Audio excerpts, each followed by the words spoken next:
ओम नमो भगवते वासुदेवाय।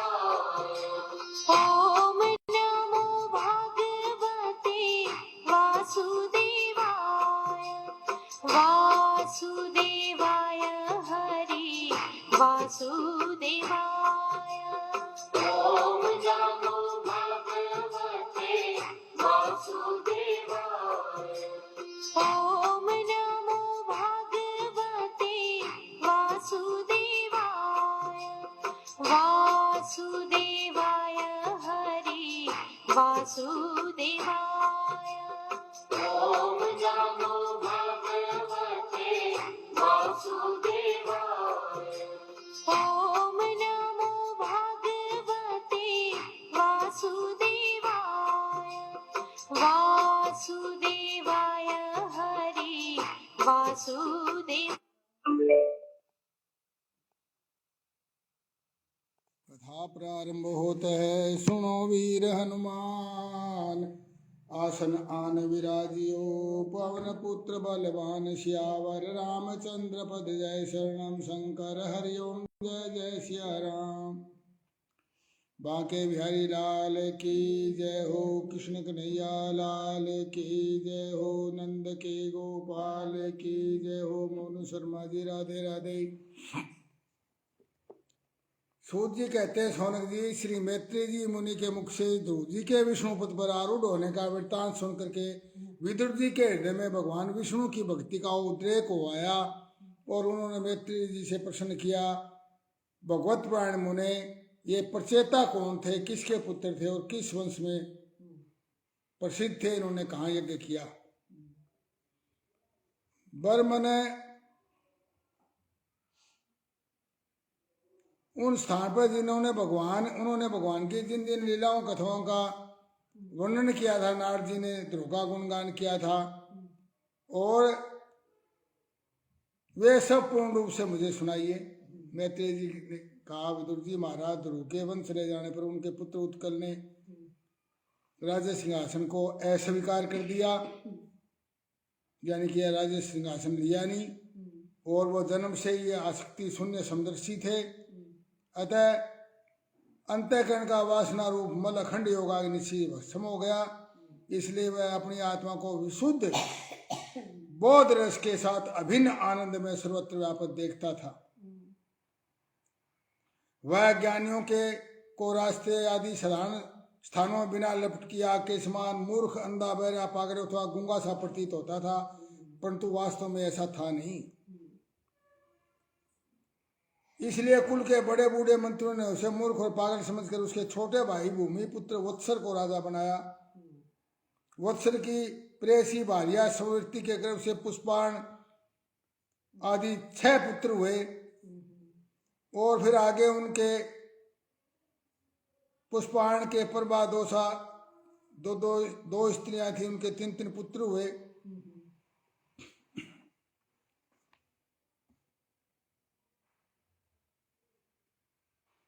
इस प्रकार सर्वतेजा नाम का पुत्र उनके पुत्र व्युष्ट ने अपनी भार्या पुष्करणी से श्वेत सर्वतेजा नाम का पुत्र उत्पन्न किया और फिर चक्षु मनु की स्त्री से 12 शतोगुणी बालक हुए और इनमें से उल्मुख ने पुष्करणी से अंग आदि 6 उत्तम पुत्र उत्पन्न किए। अंगी पत्नी सुनीता ने क्रूर कर्मा वेन को जन्म दिया।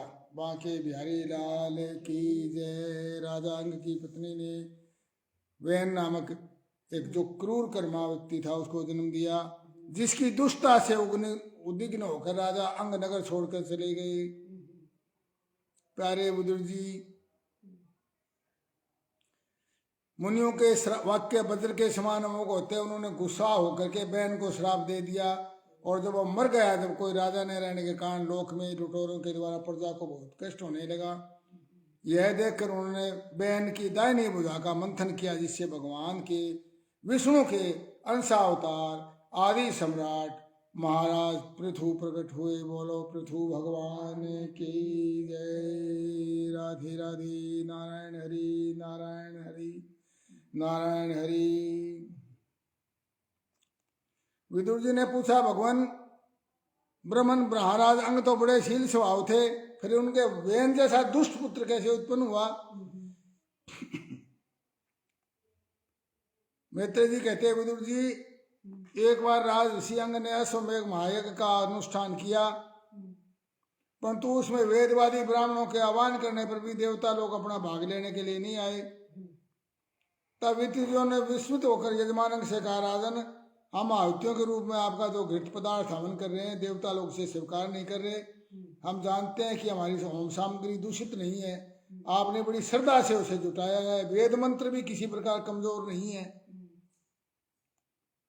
और हमें कोई ऐसी बात भी नहीं दिखती कि यज्ञ में किसी देवता का अपमान हुआ हो। फिर भी कर्माध्यक्ष देवता लोग क्यों अपना भाग नहीं ले रहे? ऋतुजों की बात सुनकर यजमान अंग बहुत उदास हुए। उन्होंने कहा, सदस्यों देवता लोग आह्वान करने पर भी यज्ञ में नहीं आ पा रहे, न सोम पात्र ग्रहण करते हैं, ऐसा क्या अपराध हुआ? सदस्यों ने कहा, राजन इस जन्म में तो आपने कोई अपराध किया नहीं, हाँ पूर्व जन्म का एक अपराध अवश्य है, जिसके कारण आप सर्वगुण संपन्न होने पर भी पुत्रहीन हैं। बाकी बिहारी लाल की जय। इसलिए यदि आप पुत्र की कामना से ये करेंगे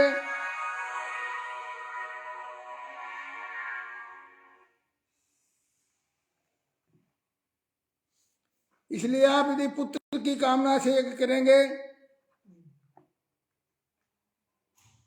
तो देवता लोग स्वयं ही अपना अपना भाग ग्रहण कर लेंगे, श्री हरि का आह्वान किया जाएगा उसमें। इस प्रकार राजा अंग को पुत्र प्राप्ति कराने का निश्चय कर ऋतुजों ने पशु में यज्ञ रूप में रहने वाले श्री विष्णु भगवान के पूजन के लिए प्रोडास नामक तरु समर्पण किया। अग्नि में आहुति डालते अग्निकुंड से सोने के हारों शुभ्र वस्त्रों से भूषित एक पुरुष प्रकट हुए, जो एक स्वर्ण पात्र में सिद्ध खीर लिए हुए थे।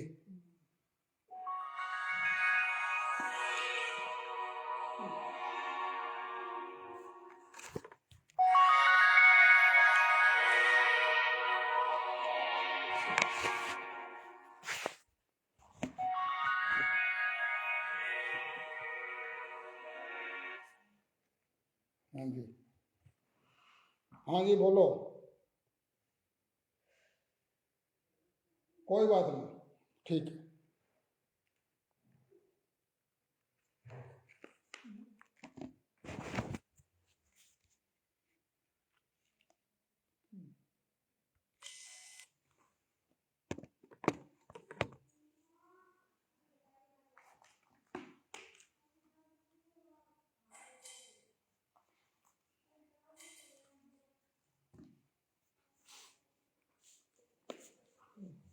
अब संतान के लिए जब साक्षात यज्ञ पुरुष श्री हरि का आह्वान किया जाएगा, तब देवता लोग अपने आप ही उसका भाग ग्रहण करने के लिए आ जाएंगे।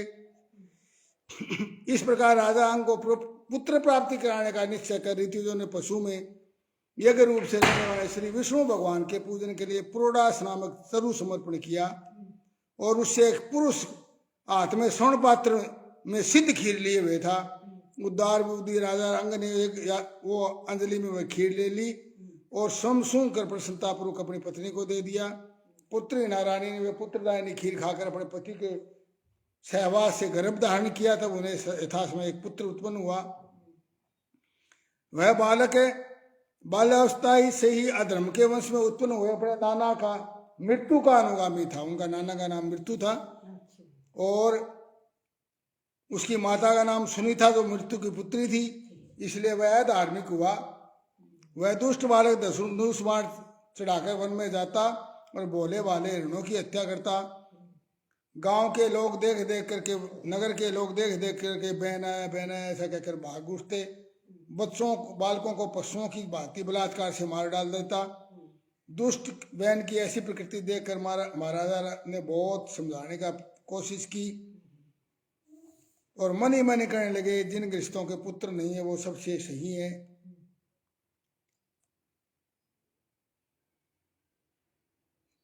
और जिनकी करनी से माता पिता का सारा सुख मिट्टी में मिल जाए, ऐसी संतान से तो संतान न हो तो अच्छा है। मैं तो सपूत की अपेक्षा कपूत को ही अच्छा समझता हूँ, क्योंकि सपूत को छोड़ने में बड़ा क्लेश होता है और कपूत घर को नरक बना देता है, इसलिए इससे सहज छुटकारा हो जाता है। ऐसा सोच करके महाराजा अंग को रात में नींद नहीं आई। वे आधी रात के समय बिछौने से उठे और राजा ने सबका मुंह छोड़ दिया और किसी को मालूम न हो चुपचाप अपने महल से निकल के वन को चले गए। घर से निकल के जाने करके सब उनकी खोज करने लगे। जब उन्हें स्वामी का पता नहीं लगा तो वे निराश होकर नगर में लौट आए और आंखों में भरकर महाराज के न रहने का वृतांत सबको सुनाया मुनिजन को। मैत्रेय जी कहते हैं, वीरवर विदुर जी सभी लोगों की कुशल चाहने वाले भृगुआदि मुनि ने देखा कि अंग के वन में चले जाने से अब पृथ्वी की रक्षा करने वाला कोई नहीं बचा, तो उन्होंने माता सुनीता की सम्मति से और मंत्रियों के सहमत न होने पर भी मैन को भूमंडल के राजपद पर अभिषिक्त कर दिया। वैन बड़ा कठोर शासक था और जब चोर डाकुओं ने सुना कि वो वैन गद्दी पर बैठ गया है तो वो तुरंत ही जहां तहां छुप गए। राज्य सिंहासन पाने पर वैन ने 8 लोकपालों की ऐश्वर्य कला के कारण उन्मत्त हो गया और उसने सारे धर्म कर्म यज्ञदान अवन सब बंद करवा दिए। दुष्ट वैन का ऐसा आचार देखकर मुनि एकत्रित हुए।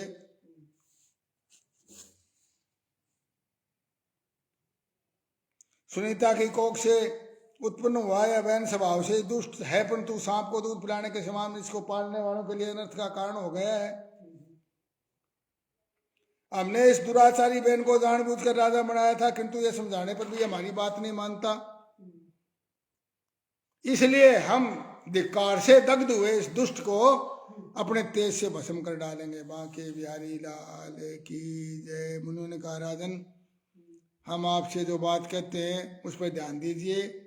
यदि मनुष्य मन वाणी शरीर और बुद्धि से धर्म का आचरण करे तो उसे स्वर्ग आदि लोगों की प्राप्ति होती है। यदि निष्काम भाव से कर्म करे तो उसे अंत में मोक्ष पद प्राप्त होता है।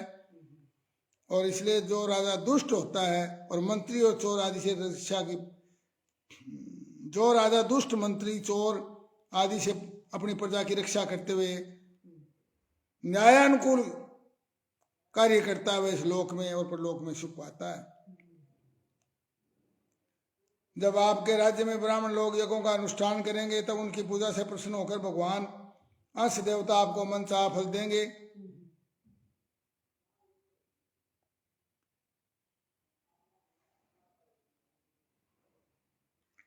बहन ने कहा, तुम बड़े मूर्ख हो, खेद है तुमने अधर्म में ही धर्म बुद्धि कर रखी है।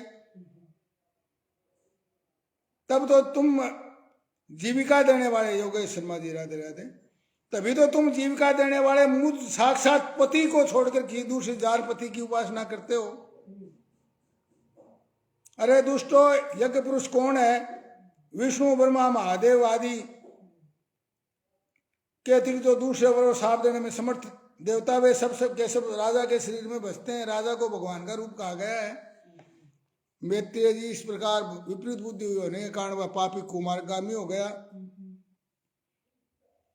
और उनकी मुनियों की बात पर कोई ध्यान नहीं दिया।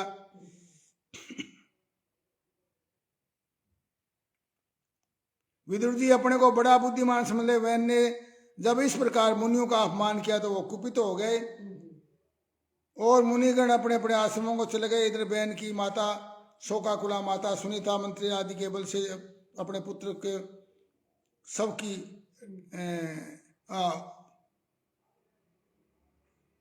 इस प्रकार छिपे हुए क्रोध को प्रकट कर उसे मारने का निश्चय कर लिया बहन को। वह तो भगवान की निंदा करने के कारण पहले ही मर चुका था, इसलिए ओंकारों से ही उसका काम तमाम हो गया। ऋषियों ने उसको ओंकारों से ही जला डाला। परंतु उसकी माता जो है मंत्र आदि के बल से अपने पुत्र के शव की रक्षा करने लगी। एक दिन में मुनिगण सरस्वती के पवित्र जल में स्नान कर अग्निहोत्र से निवृत्त हो नदी के तीर पर बैठे हरी चर्चा कर रहे थे। उन दिनों लोगों में आतंक फैलाने वाले बहुत से उग्र डाकू देखकर कहने लगे, अब पृथ्वी का कोई रक्षक नहीं है, राज्य शक्तिहीन हो गया है।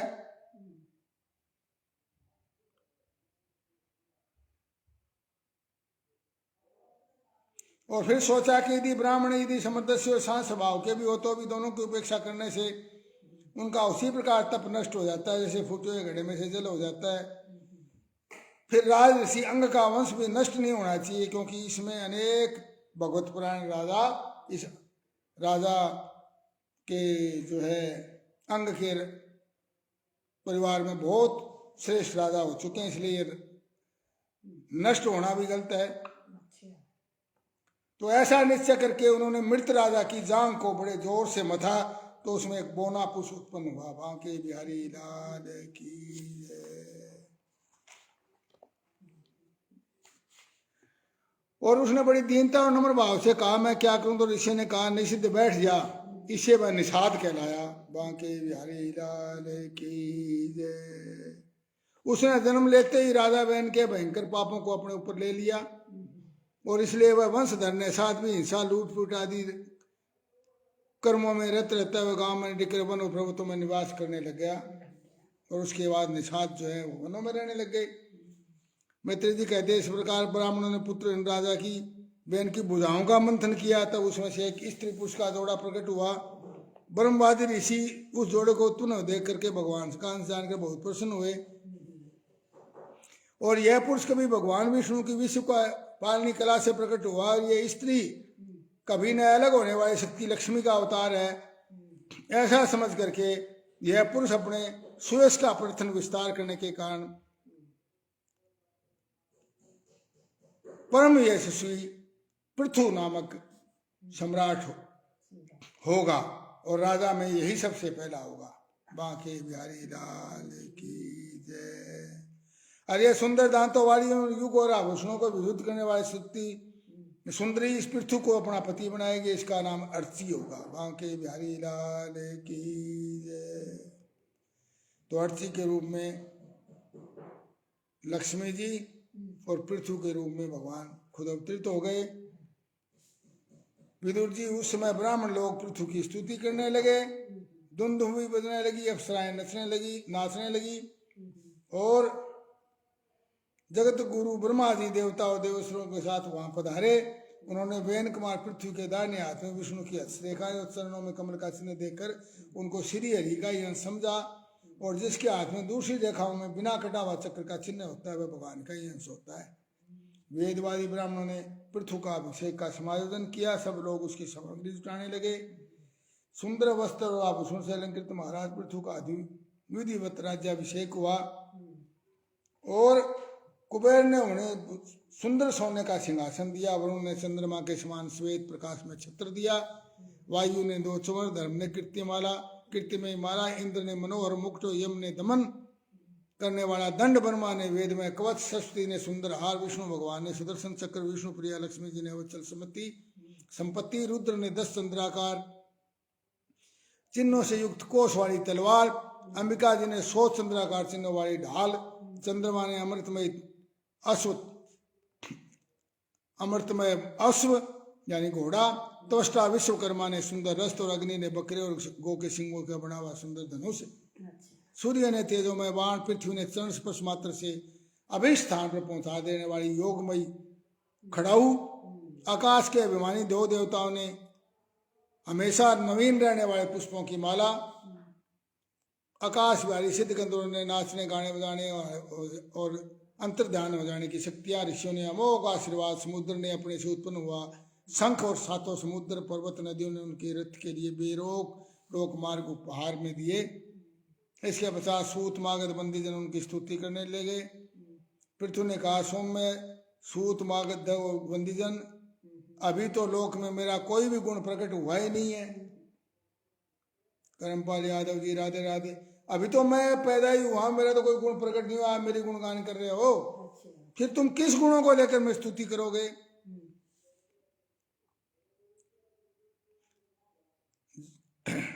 और इसलिए किसी और की स्तुति करो, मृदु भाषी हो, जब कुछ समय लगने के पश्चात मेरे दुर्गुण पैदा प्रकट हो जाएंगे तब आप फिर मेरी कैसे स्तुति करोगे।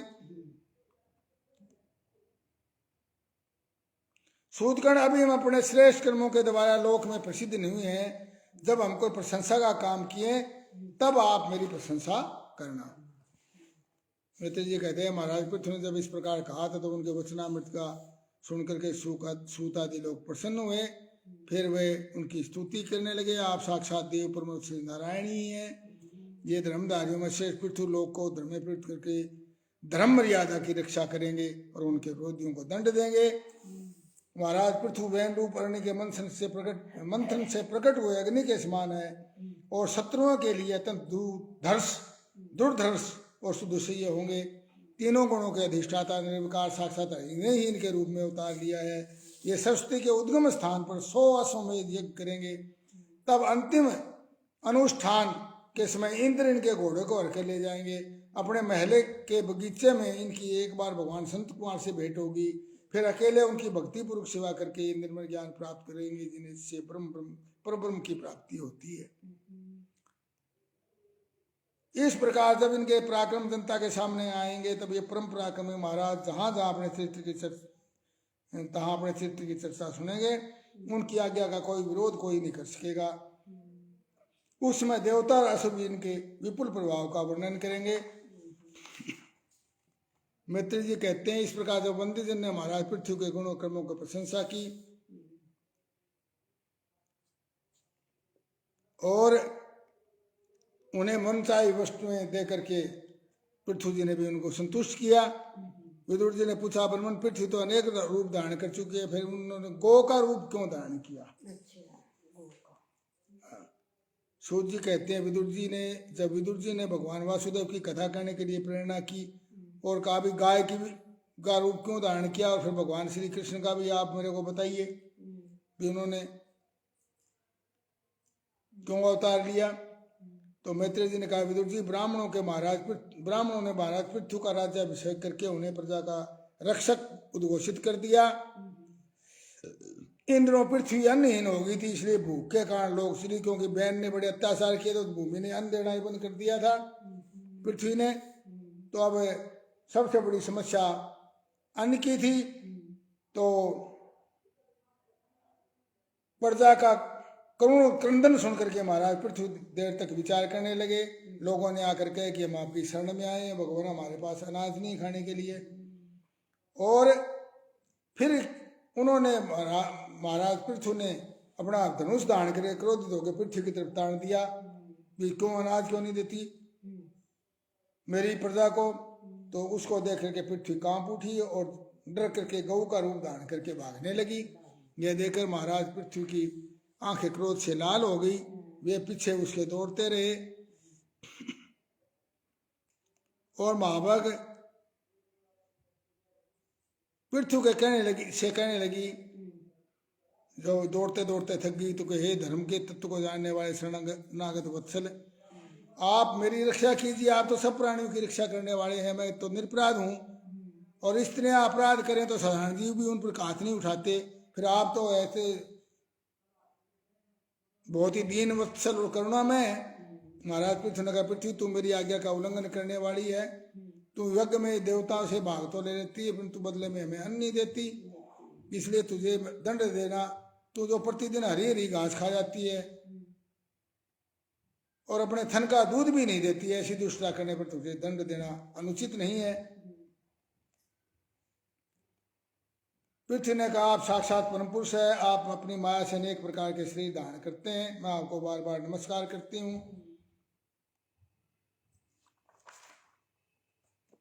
और जब आप ही ऐसे अस्त्र शस्त्र लेकर मुझे मारने के लिए तैयार हो गए तो मैं कहाँ जाऊं? आप धर्मपरायण हैं और फिर भी मुझ गौ रूप धारणी को मारना चाहते हैं। इस प्रकार बार हे अजन्मा प्रभु, आपने अपने रचे हुए भूत इंद्रिय और अंतकरण जगत की स्थिति के लिए आदि वरा रूप होकर मुझे रसतल से बाहर निकाला था, याद करो। इस प्रकार एक बार तो मेरा उद्धार करके आपने धराधर नाम पाया, आज मुझे दूध न देने के अपराध में मारना चाहते हैं।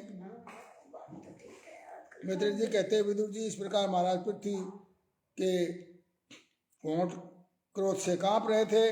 पृथ्वी ने जब उनसे इस प्रकार प्रार्थना की, स्तुति की कि आप अपना क्रोध शांत कीजिए, तब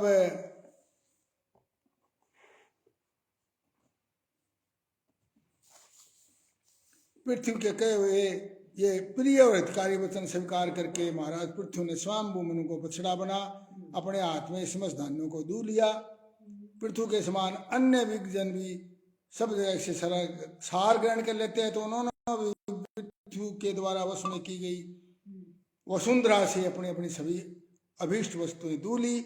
ऋषियों ने बृहस्पति जी को बछड़ा बनाकर इंद्रिय मन वाणी और श्रोत्र आदि पृथ्वी रूप में वेद रूप में पवित्र रूप पृथ्वी से वेद रूप पवित्र दूध दुहा। इस प्रकार सबने राक्षसों ने अपने मांसाहारियों ने भूतनाथ रुद्र को बछड़ा बना करके सब ने अपने अपने सारी चीजें जो लुप्त हो गई थी सभी के लिए वो सारी प्राप्त की। कुरुश्रेष्ठ विदुर जी इस प्रकार पृथ्वी आदि सभी अन्न भोजों ने भिन्न भिन्न दोहन पात्र करके और बछड़ों के द्वारा अपने विभिन्न अनुरूप दूध पृथ्वी से दू लिए। बांके बिहारी लाल की जय। इस प्रकार अनेक गांव कस्बे नगर दुर्ग अहिरों की बस्ती पशुओं के रहने के स्थान छावनियाँ खाने किसानों के गांव पहाड़ियों की तलहटी के पास गांव बस गए। राजा रिजराज पृथ्वी ने अपने धनुष की नोक से पर्वतों को फोड़ करके सारे भूमंडल को समतल कर दिया और गांव बस गए। फिर महाराज पृथ्वी से पहले इस पृथ्वी तल पर गांव शहर इत्यादि कुछ स्थानीय चलते फिरते लोग थे और इसके बाद जैसे उन्होंने धरती को समतल किया लोग गांव बना करके नगर बना करके रहने लगे। मैत्रेय जी कहते विदुर जी महाराज मनु के ब्रह्मावर्त क्षेत्र में जहाँ सरस्वती नदी पूर्वामुखी होकर बहती है राजा पृथ्वी ने 100 अश्वमेघ यज्ञों की दीक्षा ली। यह देखकर भगवान इंद्र को विचार हुआ कि यह तो मेरे कर्मों से इसके कर्म तो 100 अश्वमेध करने के बाद तो इसके मेरे से भी ऊपर बढ़ जाएंगे इसके कर्म, वो सहन नहीं कर सके और महाराज पृथ्वी के यज्ञ में उधर से भगवान हरि ने यज्ञेश्वर रूप में साक्षात दर्शन दिया।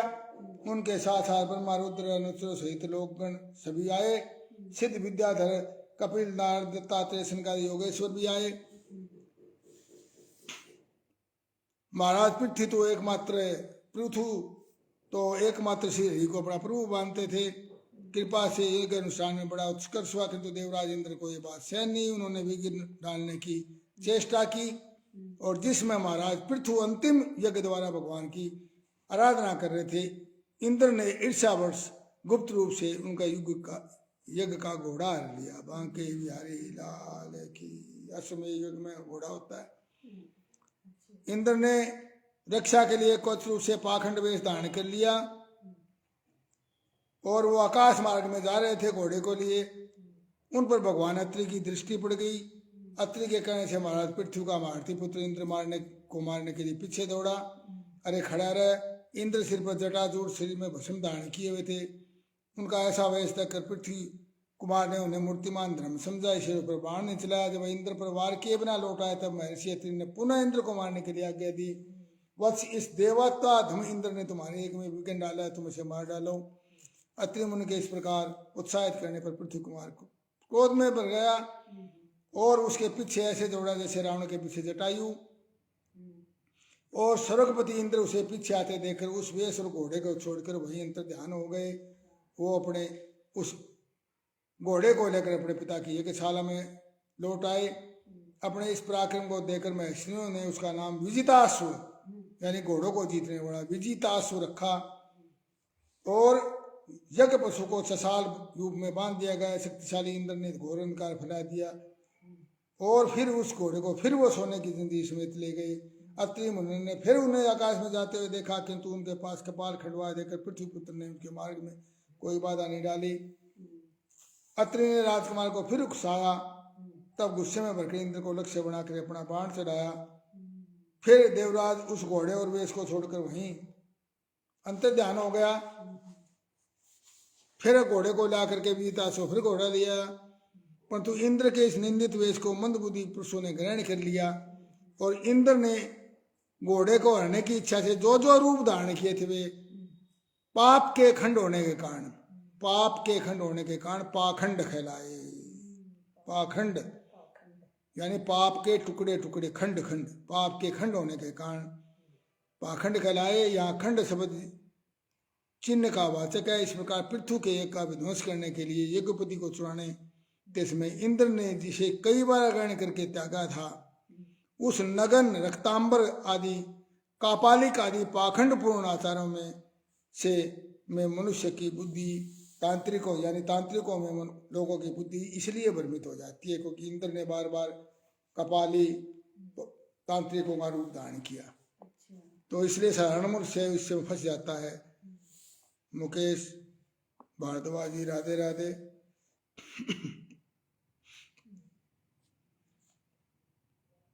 इंद्र की इस कुचाल का पता लगने पर महाराज पृथ्वी को बड़ा क्रोध आया और उन्होंने अपना धनुष उठाकर बाण चढ़ाया। और जब ऋतुजों ने देखा कि ऐसे ही अपराध में महाराज पृथ्वी इंद्र का वध करने को तैयार है तो उन्हें रोकते हुए कहा, राजन आप तो बड़े बुद्धिमान हैं, यज्ञ दीक्षा लेने पर शास्त्र विहित यज्ञ पशु को छोड़कर और किसी का वध करना उचित नहीं है। इस समय आप यज्ञ में बैठे हो, यज्ञ कार्य में विघ्न डालने वाला आपका शत्रु इंद्र तो आपके सहयोग से ही ईर्ष्यावश अपने आप ही निस्तेज होता जा रहा है। आपसे ईर्ष्या करने के बाद उसका तो बल खत्म ही हो गया है। और हम अमोघ आह्वान मंत्रों द्वारा उसे यही बुला लेते हैं और बलात्कार से उसको अग्नि में हवन करके उसको जला डालते हैं। बाकी बिहारी लाल की जय। इस प्रकार इंद्र का आह्वान किया यजमान उन्होंने ऋतुजों ने, और जैसे ही इंद्र को वो आहुति डालने लगे इंद्र की अग्नि में, तो ब्रह्मा जी आकर के रोक दिया। बोले, आज को तुम्हें इंद्र का वध नहीं करना चाहिए, इंद्र भगवान की मूर्ति है, तुम यज्ञ के द्वारा जिन देवताओं की आराधना कर रहे हो, इंद्र उनका राजा है, तुम उसे यज्ञ द्वारा मारना चाहते हो। तुम इस समय इस बात पर ध्यान न दो और उसे अधिक विरोध मत करो, नहीं तो वह और भी पाखंड मार्गों का प्रचार करेगा। फिर राजऋषि पृथ्वी से कहा, राजन आप तो मोक्ष धर्म के जानने वाले हैं, आपको अब यज्ञ अनुष्ठान करने की जरूरत ही क्या है? आपका मंगल हो, आप और इंद्र दोनों ही भगवान हरि के शरीर हैं, इसलिए आपको क्रोध नहीं करना चाहिए। यह यज्ञ आपका निर्विघ्न समाप्त नहीं हुआ है, इसके लिए आप चिंता न करें। हमारी बात आदरपूर्वक स्वीकार कीजिए, आपका यह 100वां यज्ञ सफल नहीं हुआ। देखिए, जो मनुष्य विधाता के बिगाड़े हुए काम को बनाने का विचार करता है, उसका मन अत्यंत क्रोध में भरकर मुंह में फंस जाता है। इसलिए इस यज्ञ को अब यहीं बंद कर दीजिए, ये यज्ञ करो ही ना, 100 करने नहीं आपको। और इसी के कारण इंद्र के चलाए हुए पाखंडों से धर्म का नाश हो रहा है।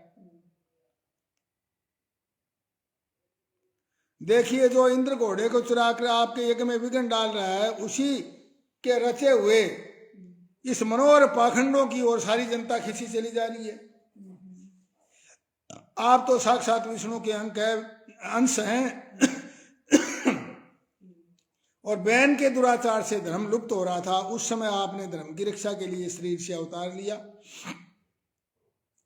अतः प्रजापालक पृथ्वी जी, आप अपने अवतार का उद्देश्य विचार करके आप भृगु आदि विश्व रचिता मनुष्य का संकल्प पूर्ण कीजिए। यह प्रचंड पाखंड पथ रूप इंद्र की माया अधर्म की जननी है, इसे आपसे नष्ट कर डालिए। बांके बिहारी लाल की। लोग गुरु भगवान ब्रह्मा जी के इस प्रकार समझाने पर महाराज पृथ्वी ने वो 100वां यज्ञ करने का आग्रह छोड़ दिया और इंद्र के साथ संधि कर ली। इसके पश्चात वो स्नान करके निवृत्त हुए। यज्ञ के पश्चात तब उसमें यज्ञ से तृप्त हुए देवताओं ने अभीष्ट वर दिए। आदिराज पृथ्वी ने अत्यंत श्रद्धापूर्वक ब्राह्मणों को दक्षिणाएं दी और ब्राह्मणों ने संतुष्ट होकर उन्हें आशीर्वाद दिए, अमोघ आशीर्वाद दिए। वे कहने लगे, महाभाव, आपके बुलाने से जो पितर देवता ऋषि और मनुष्य आदि आए थे, उन सभी का आपने दान मान से खूब सत्कार किया। विदुर जी, महाराज पृथ्वी के 99 यज्ञों के यज्ञ भोक्ता होने से भगवान विष्णु को बड़ा संतोष हुआ और वो इंद्र के सहित वहां पर उपस्थित होकर के भगवान ने कहा, इंद्र ने तुम्हारे 100 यज्ञ पूरे करने के संकल्प में विघ्न डाला है, अब ये तुमसे क्षमा चाहते हैं, इन्हें क्षमा कर दो। आप तो श्रेष्ठ मानव साधु बुद्धि संपन्न है, दूसरे जीवों से विरोध नहीं करते, द्रोह नहीं करते। यह आत्मा एक शुद्ध सोम प्रकाश निर्गुण गुणों का आश्रय स्तन सर्वव्यापक आश्रय स्थान और सर्वव्यापक और आवरण शून्य सबका साक्षी आत्मा से रहित, अतः शरीर से भिन्न है।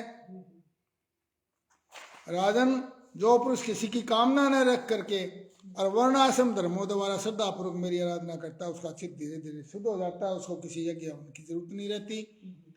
और मैत्रेय जी कहते हैं विदुर जी, सर्वलोक श्री हरि के इस प्रकार कहने पर महाराज पृथ्वी ने उनकी आज्ञा शिरोधार्य की। देवराज इंद्र अपने कर्मों से लज्जित होकर वे चरणों पर गिरना चाहते थे कि राजा ने अपने हृदय से लगा लिया।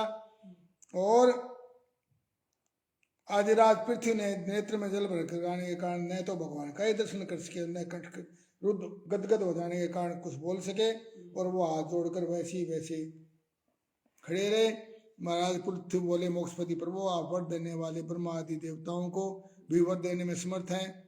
हे जगदीश्वर जगत जननी लक्ष्मी के हृदय में मेरे प्रति विरोधाभास होने की संभावना तो है ही, क्योंकि जिस आपके सेवा कार्य से अनुराग है उसके लिए मैं भी लायक हूँ, किंतु आप दिनों पर दया करते हैं, उनके तुच्छ कर्मों को भी बहुत मानते हैं।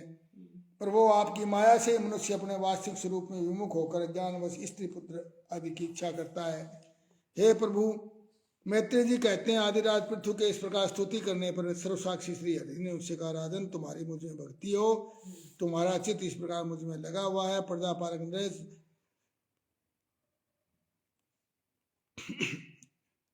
मेरी माया को पार जो मनुष्य कर लेता है या उसको छोड़ना उसके बंधन से छूट जाता बड़ा कठिन है, परंतु जो मेरी माया को पार कर लेता है ऐसे पुरुष थोड़े हैं। अब तुम सावधानी से मेरी आज्ञा का पालन करो, और जो पुरुष मेरी आज्ञा का पालन करता है, भगवान की आज्ञा का जो पालन करता है, उसका सर्वत्र मंगल होता है। नारायण हरि नारायण हरि नारायण। जो प्रभु इच्छा का पालन करता है उसका कभी भी कुछ बुरा नहीं होता, उसका सर्वत्र मंगल ही मंगल होता है। मंगलम भगवान विष्णु मंगलम गरुड़ध्वज मंगलम पुंडरीकाक्षो मंगलायस्तनो हरि। बांके बिहारी लाल की जय। विदुर जी इस प्रकार मैत्रेय जी कहते हैं, विदुर जी इस प्रकार भगवान ने राज रही पृथ्वी के सारगर्भित वचनों का आदर किया। फिर पृथ्वी ने उनकी पूजा की और प्रभु उन पर कृपा करके वहां से चलने को तैयार हुए। महाराज पृथ्वी ने वहां जो देवता ऋषि पितृ गंधर्व सिद्ध चारण नाग किन्नर अप्सरा मनुष्य पक्षी आदि अनेक प्रकार के प्राणी एवं भगवान के जो पार्षद आए थे, उन सभी का भगवत बुद्धि से भक्ति पूर्वक वाणी और धन के द्वारा हाथ जोड़ करके पूजन किया। इसके पश्चात वो सब अपने अपने स्थानों को चले गए।